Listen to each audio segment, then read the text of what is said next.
where we are, even at the church, if you solve that problem, it will definitely give you money. So it doesn't have to be the biggest of the ideas that you can have so that you can call it a business.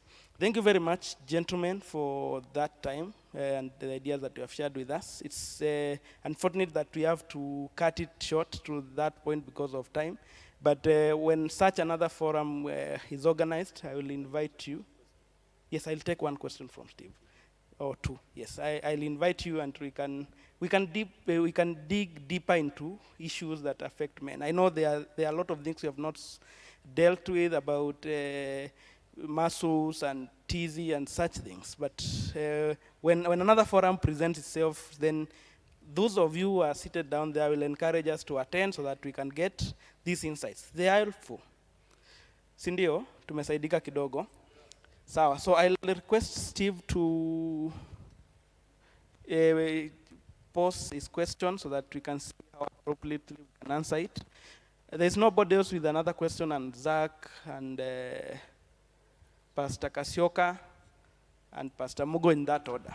So you'll just ask them, then we can answer as we conclude. Okay. Thank you so much for the panel and for the discussion that you've given us this afternoon.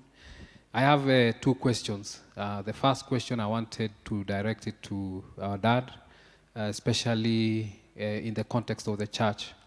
Most of the time when you look at the churches, you realize that men are few.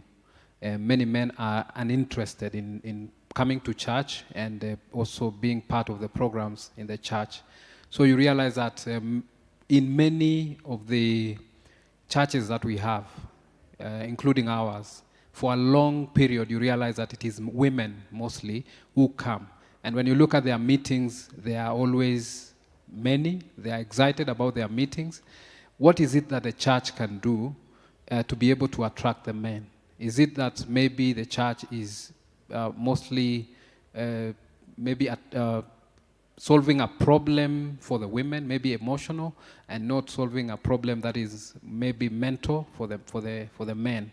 So what is it that the church can do to be able to bring more men to come to church, and also retain the men, and also have the men to participate in the church, in the church functions? Now, the second one, which I think was answered in part by the doctor, is also an issue that maybe, I know that in a life of a man, because we are talking about the stress level in men, you realize that there is a scenario where a man has dug himself so deep into trouble, into problems, so that person now is stuck, because now that he's stuck in a place. For example, let me give an example. There's a man who is maybe working. The reason why he's working is he's working because of the financial benefit at the end of the month. But really, that man, because of the problems of getting a job, took a job in a wrong field. And is working in that field and is not happy in the job.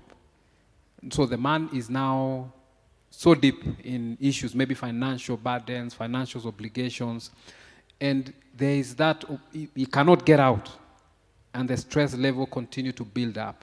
What can you what can you tell such a man? What is it that he can do? Is there any possible way of that man now saying, no, this is enough, I want to get out of this field, I want to get out of this job and pursue something else, but because of that, scared of financial issues, what do you advise? That one can be answered by anyone in the panel. Thank you, Steve. We'll take another one from Minister Zach, and the last one, another one from Mr. Kasioka, and the last one from Pastor Mugo. And we are not closing out those questions. We'll still collect them. You can write them down, those who will not have been reached. Then we can address them in a different forum, maybe on the WhatsApp group, or how we can answer them differently. Again, it's because of time. We don't want to keep you for too long. So Zach can go ahead. Thank you, Mr. Chair. And I will also like to take an opportunity to appreciate the panelists. I think mine will be directed to Sir Jonathan, because I've been on a journey trying to establish a policy of education for my son.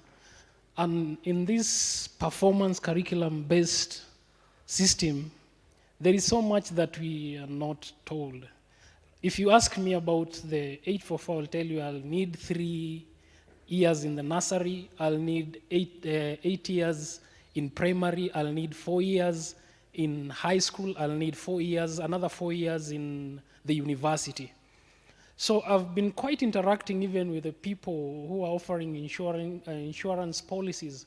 And it's a subject I can say we are less informed. So I've not made decisions since yet I hear there is something called, I don't know, senior secondary, there is, I don't know, lower secondary. So it is not open.